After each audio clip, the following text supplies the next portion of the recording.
Semalam saya dah cerita pasal fresh grad wajib beli Saga sahaja ke macam mana?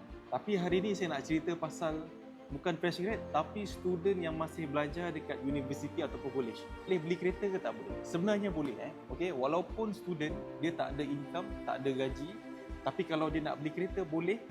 Lepas tu kereta yang dia beli tu masih atas geran nama dia sendiri. Bukan atas nama orang lain, bukan atas nama mak ayah ataupun adik-beradik, tapi still atas nama dia sendiri. Cara dia macam mana? Cara dia adalah student tu menggunakan dokumen mak ayah sebagai penjamin. Ini adalah salah satu cara. Mungkin orang luar kat sana tak tahu lagi, tapi saya ceritakan macam mana student yang masih belajar tak bekerja nak beli kereta sendiri. Boleh, memang boleh Okey, tapi korang wajib menggunakan dokumen mak ayah sebagai penjamin. Sebab bank ni dia nak tengok gaji tu. Gaji tu yang penting. Adakah pembeli kereta tu mampu bayar ke tidak.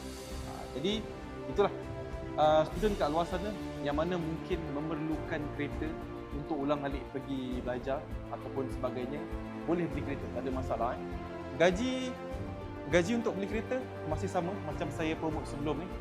Kalau Saga 1,800, lepas tu S70 2,300, kalau X50 2,500. Macam dekat sebelah sana ada satu kereta Saga Okey, kalau korang tengok yang mana student nak beli kereta Proton Saga ni boleh.